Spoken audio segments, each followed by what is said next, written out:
मुंबई पाठोपाठ ठाण्यामध्ये राष्ट्रवादी महायुतीतून बाहेर पडते असं सध्या कळतंय। त्या संदर्भातील चर्चा रंगलेली आहे। जागा वाटपासंदर्भात शिवसेना आणि भाजपच्या बैठका सुरू आहेत। महायुतीच्या या बैठकीचं राष्ट्रवादीला निमंत्रण नाहीये, त्यामुळे ठाण्यामध्ये राष्ट्रवादीकडून स्वबळाची तयारी केली जाते।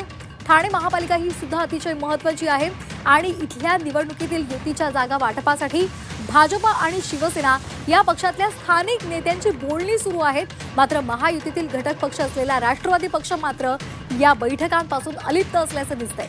परंतु त्यावरच भाष्य करत असताना राष्ट्रवादीचे प्रवक्ते आनंद परांजपे यांनी युतीच्या बैठकीचं निमंत्रणच आलं नसल्याचं स्पष्ट केलंय। त्यामुळे राष्ट्रवादी इथे स्वबळावर लढेल आणि त्या संदर्भातली संपूर्ण तयारी पक्षानं करून ठेवलेली आहे, असंही परांजपे म्हणाले। महायुतीच्या दोन्ही घटक पक्षांकडनं म्हणजे शिवसेना आणि भारतीय जनता पार्टीकडनं कुठल्याही प्रकारचं निमंत्रण महायुतीच्या बैठकीला राष्ट्रवादी काँग्रेस पक्षाचे आमचे जिल्हाध्यक्ष नजीब मुल्ला यांना आलेलं नाही।